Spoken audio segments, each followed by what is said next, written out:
Anthony, we talk about empathy all the time, but leaders are using it wrong. And until we use it right, it's not going to be effective. Unfortunately, this is the way we've been trained. And part of it is what's going on in our society. I want to hear about your book. Let's make sure the audience gets it. It's available on Amazon. It is Amazon, Barnes & Noble, anywhere online you buy books. It's called The Empathic Leader, How EQvia Empathy Transforms Leadership for Better Profit, Productivity, and Innovation. And we've got hardcover, softcover, Kindle, and we are getting the audiobook version here in the next month or so. That's awesome. It's an easy read. Go grab it. It's one of the ones you can eat up.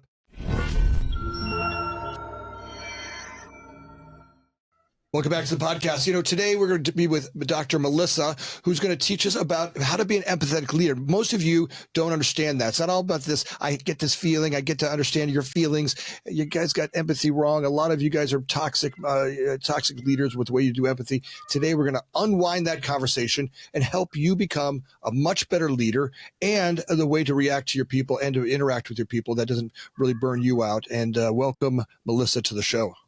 Anthony, thank you so much for having me. I'm so excited to be here. It's such a pleasure and an honor. I really appreciate it. Well, we talk about empathy, right? We all hear the buzzwords, the promise of the future that we're going to be more empathetic people. And we finally get to hear people. And, the past, those people didn't hear anybody. We just beat up people. And now we're going to be these great empathetic leaders. And yet I don't see it working that well with a lot of us. I'm not sure that people are getting it properly figured out. I could not agree more, because I think, first of all, we have to define it. I mean, there's all these great people talking about it. And I mean, real leaders in the field, right? Brene Brown and Simon Sinek and Seth Godin. I mean, these are big people, and they're right. We do need more empathy. But what is it? If I ask you, Anthony, define empathy for me, what do you say? Am I able to relate to what's going on with the people over there, right? Am I able to sometimes I feel like I'm supposed to be in their shoes. Like if I was in their shoes, what would I experience as to what's going on in our business, or, try to be in their shoes. Maybe that's maybe what I might describe it as. That's part of it. It's called perspective taking. So, there we go. That is a big part of it, but it's not all of it. And I think that's where we're actually selling leaders short, because we're saying, okay, you can use all of these tools that are empathy, but I'm only going to give you a hammer and a screwdriver. The rest you got to figure out yourself, so just go use empathy. Well, how do I use empathy? Well, I don't know. Just go use it. Well, but can you tell me how I'm supposed to use it? Tell me what it is. Well, I don't know. Just go use some empathy. So we're really selling our leaders short. We're not helping them to use it. So first of all, we need to define it. Empathy is not about feeling. I mean, it is about feeling, but it's not all about feeling. And a lot of people think empathy is the I feel what you feel. And that is a kind of perspective taking, right? I feel what you feel. I'm in your shoes there, but it's only part of it. I mean, we've been studying empathy really only since the beginning of the 1900s. And in that amount of time, they've come up with 43 different kinds of empathy. And 43 kinds of empathy. So yes. Hold on. Here, now I got to learn 43 different, to be a great leader, I got to learn 43. Come on. Melissa, where is it? This is like a mountain with no top. I'm never going to be a good leader. How am I going to figure this out? Come on. There's 43. No, there's no quiz. And a lot of it doesn't relate to leadership. I mean, there's a lot like empathy with nature, empathy between animals. We're not going to worry about that for leadership. But we do need to understand that the I feel what you feel is one, and it may not be the best tool. The three that I really look at are emotional empathy, which is I feel what you feel, because it is one. Empathy is part of what, the feeling is of us between humans. The second is cognitive empathy, which means I logically understand what you feel, but I may not feel it. And this one really is what's important for leaders, because you've got to be able to keep a cool head and a warm heart when you're leading people.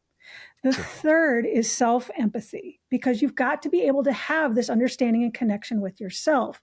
If you don't do it for yourself, how can you do it for anybody else? So if you want a blanket definition of empathy, it's really understanding and connection. All right. So now you're leading great groups of people, right? They all come with just every single one of them is a different character, right? And every single one of them has a different perspective that, you're leading a group and we want to move fast. So getting the team gelled together while being in tuned with, being related to them. let's talk a little bit about that. Like, where do I start to really unwind and get how to be, a better empathetic leader, but not go so far as to where I become toxic and I can't get anything done because I'm just worried about everybody's, I'm stepping on people's toes, or I'm going to piss somebody off, or that person is going to cry today. Yeah. I think there's actually two parts to that, because I think the first one is a better application of cognitive empathy. Because if you're keeping your head in the game, right, you're keeping a cool head and a warm heart, you're going to know when you're going too far because you're not going to be so emotionally wrapped up in what's going on. The flip side of that is that if you use your emotion too much, you can end up with what's called empathy fatigue. And this happens a lot in healthcare and education. Yeah. See, you're shaking your head like you I know it happens everywhere. Look, Yeah. look, it's important. I've owned a company for 28 years. My people are the most important thing to me. And sometimes I'm just exhausted by that statement again. I'm using it again, that mountain with no top, feeling like I'm never going to get it right. Just people come with so many different things, right? So many different issues that they're dealing with in their lives that, I'm not sure. Maybe the expression is kind of like a cat chasing a laser pointer, right? I'm just kind of, all right. Now this one over here, right? There's a little bit of that feeling I get as a leader when you say to me, I've got to, are you empathetic? Right. And that's what I mean. It has this mythology around it, that it is that kind of feeling. And I mean, as a leader, you have so much going on that it is going to burn you out. That's why you've got to be able to have cognitive empathy and be able to handle these things at the mental level. And I mean, think of it on a grand scale too, right? If you as a leader throw yourself into your people so much that you burn out and your business tanks, that's not understanding and connecting with anybody. The business has got to run. Having empathy doesn't mean you don't have boundaries. It just means that you're willing to understand and connect. And I think this is where the third kind of empathy, which is self-empathy, comes in. All right, so let's get into that a little bit. Self-empathy. Let's dive into that. And I want to come back to the ship has got to keep sailing, right? We got to keep it. So we'll come back to that. But let's talk about self-empathy. What does that mean? So it really means being able to understand and connect with yourself. And here's why I say that. A lot of the leaders that I work with are very driven. They're very highly self-actualized. They're very motivated. But because they push themselves so hard, they don't take the time to understand and connect with themselves. And unfortunately, that's why we get 35% burnout in C-suite positions and 40% burnout in lower leadership positions. That's why we have trouble with addictions and family trouble and alcoholism and all the other things that can go along with that in leadership. These people are kind of set up for failure because they aren't given the tools to be able to lead themselves first and lead others after. Because if you can't understand and relate to yourself, how can you understand and relate to others? It's just not going to happen. If you're trying to take the perspective of somebody else, but you have no idea what that perspective is because you've never been there, it's really unfair to ask you to do that. So are you kind of saying it's kind of like the airplane where they say you got to put your mask on first, right? You before you put your mask on somebody else, you got to make sure that you're, as a leader, give me a little bit more about understanding themselves as a leader. Like, how do I understand myself better so I can be more empathetic, or I can, have empathy for myself? How do I do that better? So one example that comes up a lot is that, for me at least, is that a lot of these people get in these leadership positions not because they're the best leaders. Either, they were the one that was there, or it's their organization, they've got to move forward. Maybe they brought in the biggest contracts. Maybe they were the best politicians. People get into these high leadership positions for a lot of reasons that have nothing to do with leadership at all. Well, if you're there and you have that empathy and you want to do well for your people, but you understand that you're not the best leader, now you're dealing with feelings of shame. You're dealing with feelings of judgment, I'm not doing that well enough. And what a lot of people will do is shut it down. And here's the strong command and control leader. We will do it this way because it's always been done this way. We will do it this way because I said so. But they never took the time to understand and connect with what was causing these feelings of shame and judgment and inadequacy in the first place. So now they have no empathy for themselves. They're probably driving themselves really, really hard. And the next thing that happens is they're driving their people just as hard. That's the funny thing. When the people that I work with miss that self-empathy piece, usually they're treating themselves just as badly as they're treating their people. Got it. So they're overcompensating for the fear they're going through, not really realizing what's going on with themselves. Is that kind of what you're saying? Yes. Hey, they're not realizing the fear they're in, the anxiety they have, the not understanding of the position, not understanding how to do the role. So they overcompensate by going to one of these behaviors that kind of hides it. Is that kind of what you're saying? Yes. And a lot of times they cover it up. Alcohol, eating. Got it.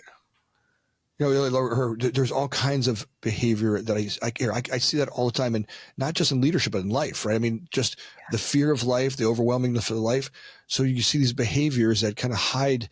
A friend of mine once said, it's kind of like having this big giant thorn, right? That sticks out of our chest, and we pretend like it's not there. We keep trying to cover it up with stuff, like you start putting, oh, look, I'll put some cushions over top of it. And you're walking around, you got this big thorn. You're trying to pretend, no, there's no thorn there, right? There's like this feeling that you have, and it happens as a human, it happens as a leader, and you're trying to walk around life with this big thing you're covering up, and it shows you can't walk through doors. You can't. People really notice it, and you're trying to pretend like it's not there. And is that kind of what you're saying?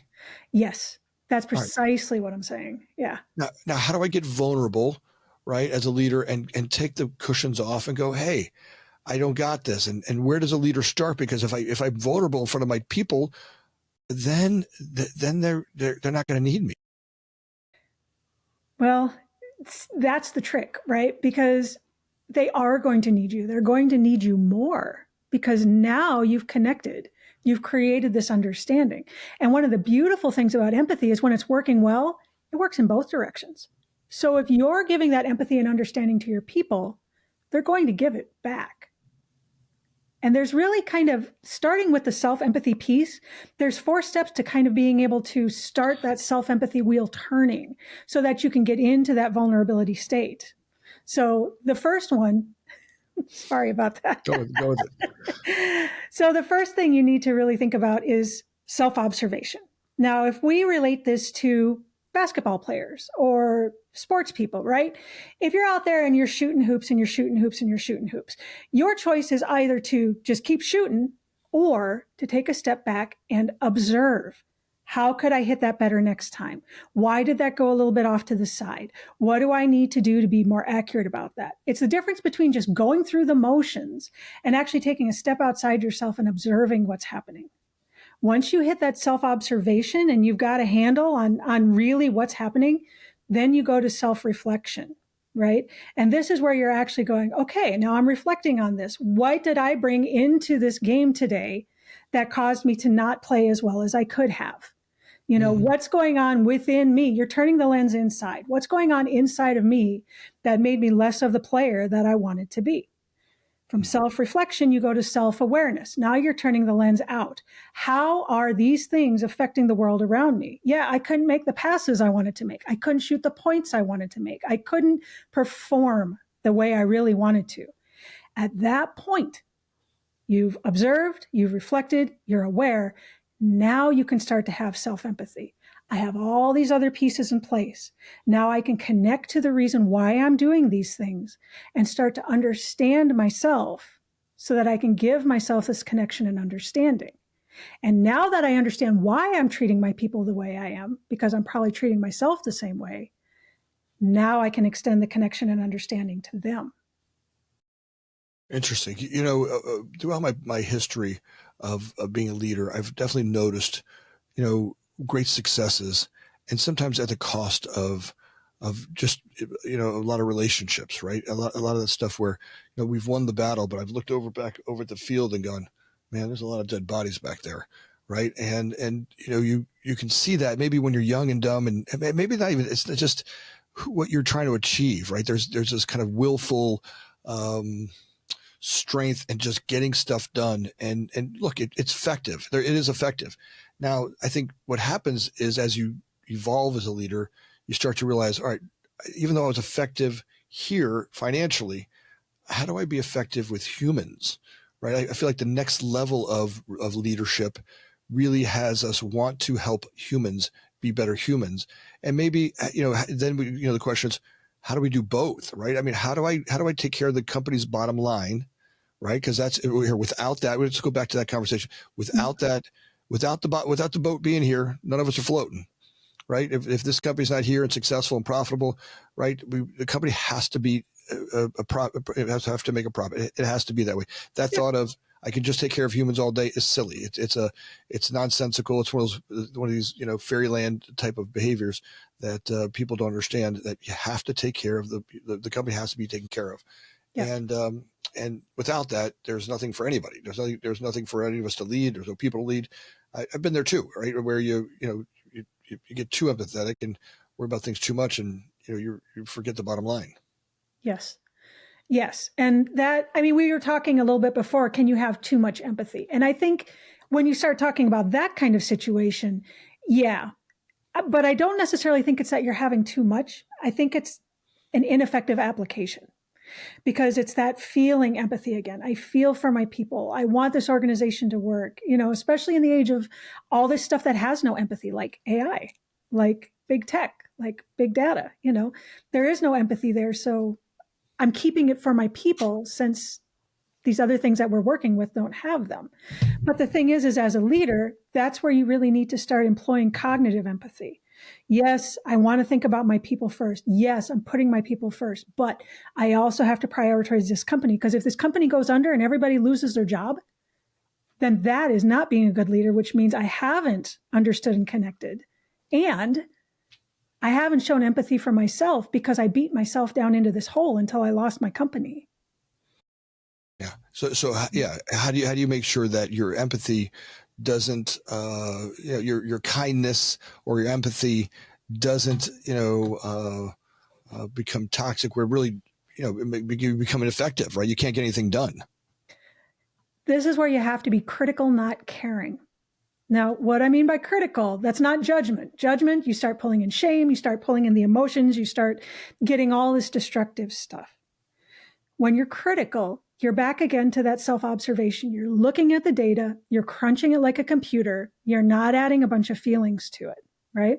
And whether that's looking at data or looking at your people, you're remaining critical, but not getting emotionally involved in it. You're not getting so hung up on the emotions that you're going to allow the ship to sink.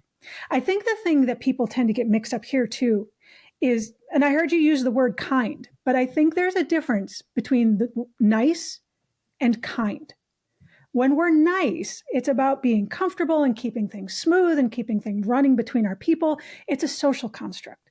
It's what we as a society have decided we need to do to lubricate the interaction between human beings. And this is where you start getting into people pleasing. This is where you start getting into, not necessarily helping people, but keeping everything non-confrontational, status quo, everybody's friend. Kind is not always nice because kind means you're doing what you have to do to take care of yourself, to take care of these people and to take care of the company. But it isn't always so that things fail in the process. For instance, if you have someone and you have to say, look, we got to talk about this addiction problem. Yeah, no, right? I'm going through it right now. I got an employee who's suffering. Look, we've had a drinking problem. We've had sit downs with him. I'm like, listen, we need to work on this, and I'm going to give you some room to work here, and we'll go through it. Now, the other day, I'm in a meeting with him, and all of a sudden, I can smell he's drinking again, and I'm like now at a point where, there has to be some consequences because it's just not the workability of having an employee who's drinking during the day in a workplace. It's not workable, right? It becomes toxic and a risk for the organization, right? It's where the whole ship has risk, right? And even though it's hard and it feels like, hey, look, I want to be the kind of guy that takes care of everybody, even the ones that are suffering, right? Even the guys who are going through addictions look, I want to be that guy, but I can't. That's a spot where, as an organization, it just doesn't work. Right. It will affect it's a cancer to the whole group. And how do you do that in a way that helps the human being? Because sometimes maybe even setting them free or them suffering through their consequences may be the best gift you can give them. Right. Well, that's just it. If you're approaching it through empathy, I understand what you're going through. I am really sorry. I've had my own struggles, so I understand on a personal level, but I can't let you pull this company down. because in having empathy for all my other employees, that I need to keep this ship running, that I need to keep it running smoothly, I have to give them the best workplace they can. I can't let you do this to them. And in the process, I can't let you do this to yourself. And maybe that means that they're able to get help. Maybe that means you have to say, look, out of kindness, I'm going to let you out of this for now. I want to help you find whatever help you need, but we can't let you pull this apart. Empathy doesn't mean you don't have boundaries. And when you're dealing with empathy with large groups like that, the empathy you have for the larger group might be different than the empathy you're going to have for that single person that you want to help.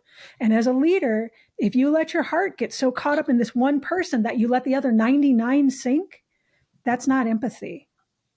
No, absolutely. And that's the thing that, in leadership, this soup of leadership, this soup of pool of people that you work with, right? There's carrots and celery and chicken and broth and keeping the balance between the group of them, but remembering you got to keep the ship going, right? You got to keep this going. So there's going to be some spots where you're going to have to make that call, and it's not about being a mean or bad person.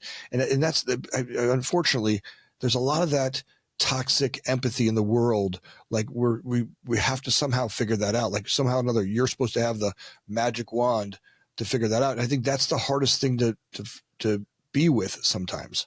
Yeah, it is. I mean, and that's the thing is, just like anything else, if you use so much of it that you destroy yourself in the process, now it's toxic. I don't care what, anything becomes toxic. Toxic humility, right? If you're so humble that everybody kind of walks over the top of you and the company dies, that's toxic humility. I think any good trait, they're called virtue traits, any virtue trait, if it's taken to an extreme so that people get hurt, you're not doing anybody any good. It's always that question, though, of being able to connect and understand. And in today's society, I think for the most part, we don't necessarily have to worry about going over and above with it. I think we really do need to add more, but we need to add it correctly and not just come in with our hearts open and our heads empty. Well, and there's sometimes I think leaders also use empathy to stall their decision making. Yes. Right. And it's like, hey, I'm sorry, your job as a leader, you've got to make that call. Unfortunately, when we go to war, someone's got to go over the hill, right? Some of you are going to get your asses shot off it, but someone's got to make the call, right? These are tough decisions that have to be made to win the work that we're doing. Yes. And sometimes when we hold people accountable or push them or, hey, I'm sorry, you have to work all weekend, or, hey, I'm sorry, you can't go home until this is done. That's due to the client tomorrow morning. We have standards and those are tough ones. Oh, but how mean can you be? You're going to take a stop. But listen, that was supposed to be done this week. It's due to the client tomorrow morning. It has to be done. I need you to have that done by morning. And if that means we got to roll up our sleeves together to solve that, but it's going to take you not going home now, right? Or there's those kind of things that I think in today's world, people are afraid to make those, but they have to be done for your organization to go. And somewhere this gift of change, which we're all doing a great job of. Look, I think better now than ever before, we as humans are really starting to understand the language and humans better than we ever have. And we still got a lot more to go. And it's okay. It's okay to push that button going back to what you're talking about. So being empathetic to your organization and holding people accountable, so that makes everything workable. Absolutely. Having empathy doesn't mean people aren't accountable. Having empathy doesn't mean that these people don't still hold a responsibility. And having empathy doesn't mean you as a leader don't have boundaries. I mean, if you think of the organization as a person, you can have empathy and be accountable to and responsible to that organization just like you could another person. And as a leader, you have to be if you want to be effective. Yeah. So, all right, let's go back to it. So leadership overload, what does that mean? Or empathy overload. Let's go back through that. So I want leaders to really get this. You're overloading yourself with too much empathy. What does that mean, Dr. Melissa? You mean empathy fatigue? Empathy fatigue, empathy overload, empathy burnout. Yeah. So it's when you do get caught up in those feelings so much that eventually you're just like, I can't. I'm done. No, not at all. And then you shut down. It happens a lot with healthcare providers when you're dealing with patients all the time and all the time. If you put your heart out there all the time and connect with them on that feeling level, eventually you just can't handle it anymore. And then that's when you start dealing with heavy burnout. Happens with educators a lot too. During the pandemic, I mean, a lot of nurses left healthcare, a lot of educators left the field because they couldn't go in and feel for their people every single day and survive themselves. All right. How about some organizations where empathy can be weaponized? Come on, employees, peers. I mean, have you ever had, empathy, literally be, a toxic thing? I mean, where it's weaponized. Yep. Called dark empathy. It's a thing. Go ahead, talk about that. Yeah. So when we talk about cognitive empathy, right? And I don't feel what you feel, but I logically get it. What we have to realize is there is a small subset of the population that has no empathy, none. Most of us are biologically hardwired, but there's about 7% that aren't. And that's dark triad, psychopaths, sociopaths, narcissists, and Machiavellians. And they are out there. They figure now about 1 in 14 people probably absolutely falls into that category. It's been shown over and over again that these people, even though they have no empathy, can learn cognitive empathy, and they can mimic it so well that the other people around them think they have it. Well, unfortunately, when you're dealing with people that have these dark triad traits, they'll use this dark empathy to manipulate people. And then you're using it as a means to create these really toxic environments. Yeah, come on. It happens all the time. I can't believe you thought that, or, oh my God, I can't believe it's too much, right? We just went through this as a society. Actually, I think there's a lot of that going on, and, we're starting to recognize there was a lot of toxic empathy that here we're all trying to be more empathetic, but we've made it a little bit toxic, right? We got a little too much into stuff, and all of a sudden it became now people are getting resentful towards it, right? Which is actually a backlash. And, you got to the point where you were offending everybody. I mean, you couldn't say a thing in the office that wasn't going to be offensive to somebody. Yeah. Here's the thing. Right after the pandemic, Ernst & Young, the Big Four consultancy, did a survey. And they talked to people about bringing empathy into the workplace. Because after the pandemic, everybody was all about it. And we're going to be, bringing in remote workers and taking care of our people. What they found is that these institutions that actually implemented empathy well raised their productivity by 87%, raised their innovation by 86%, and raised their profit by 84%. Now, once people started reading this, everybody started putting in their mission, vision, and values. Oh, we love empathy. Empathy is great. Let's bring on empathy, without actually knowing what it was or using it. 2 years later, Ernst & Young did another survey. And what they found is these companies that gave empathy a whole lot of lip service but didn't actually do it, their innovation, profits, and productivity plummeted. Well, they mess it up. It's one thing to say it, but to be an empathetic organization takes an enormous amount of skill and training.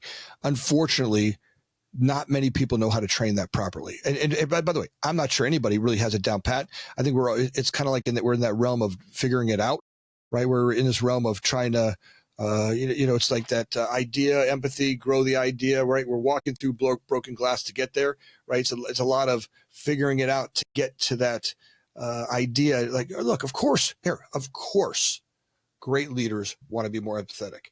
How to do that in a way that doesn't create this toxic slowdown of an organization? Because look, being nimble, being able to move, being able to be a healthy organization, both fiscally, financially, in a marketplace. Right. If I get stalled because I'm too empathetic and there's a shadow there, that empathetic shadow, you go back to what you're talking about. We're not serving. We don't have empathy for the organization. Yeah. Yeah.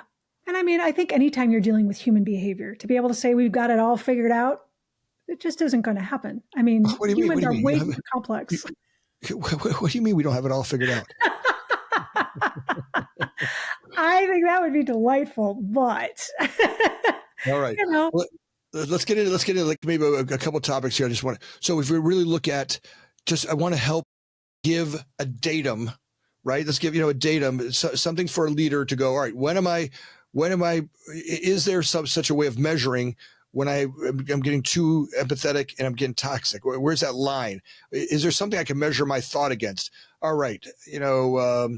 I'm bringing something to this. When is it me? When is it too much? When is it? How do I measure against performance of the organization and taking care of the individual?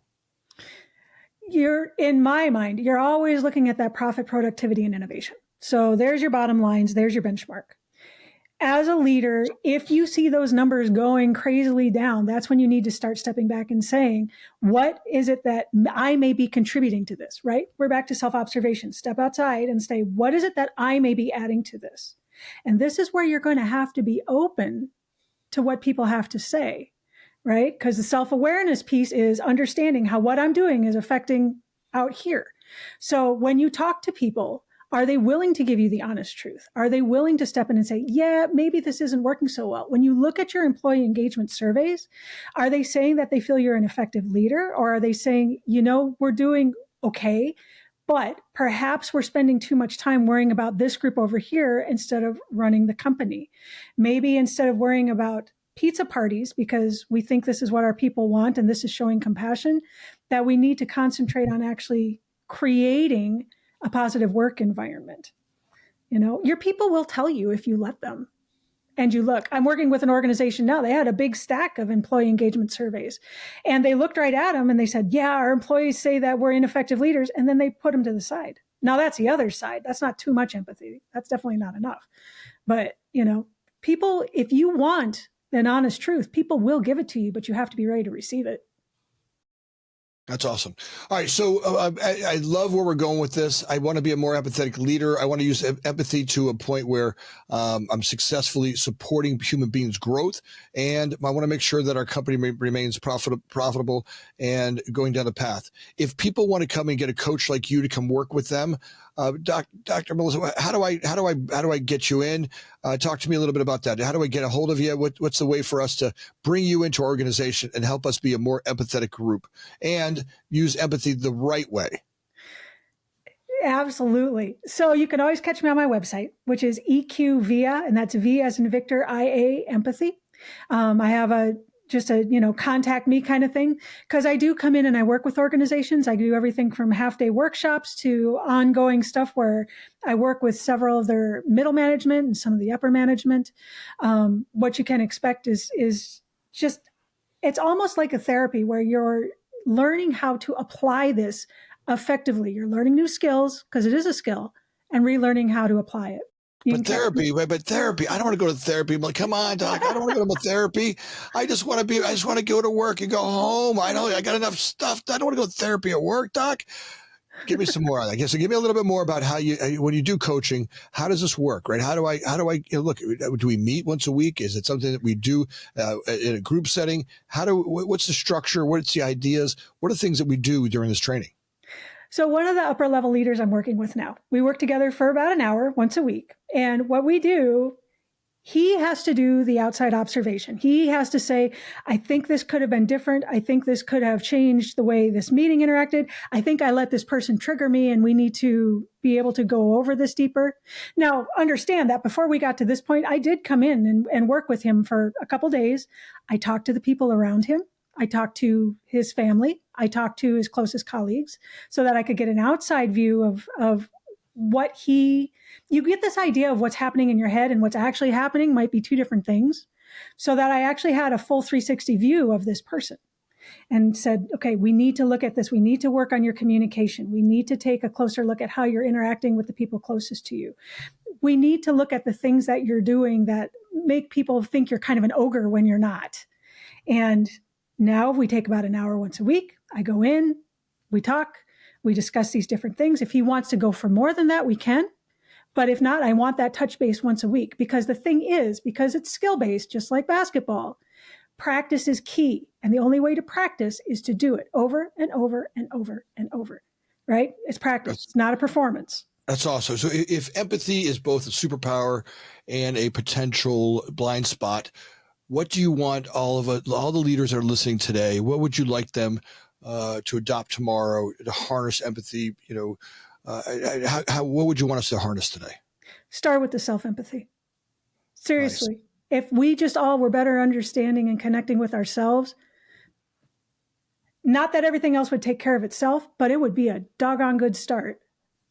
Start with self-empathy. Yep. Great. I love where we're going with that. I am so grateful for you being on the show today.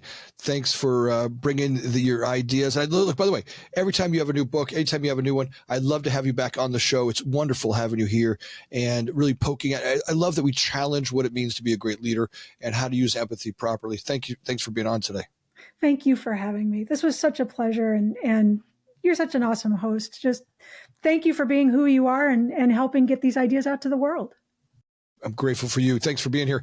All right. Hey, audience members. Hey, Jonathan. Jonathan's over here. Jonathan, say hi to the world. Hello, world. Hey, Jonathan's been begging me for a raise. I'm not giving him a raise until we get to 80,000 subscribers on YouTube. I noticed that less than 15% of you were subscribed last week. We had all these downloads, great stuff. Thank you for downloading, but you weren't subscribers. If you could take a second and do that right now, go like and subscribe. That kid wants a raise, and I'm not giving him a raise until he gets to 80,000 subscribers. So if you could do that right now for me, Jonathan, tell him. Come on, Jonathan. Let's go, audience. Let's go right now. Let's get Jonathan a raise. If you could help do that right now, I'd be just so grateful. So would Jonathan, and all the hard work we do in the background to get great guests like Dr. Melissa. So thanks for being here. Thanks for listening as always.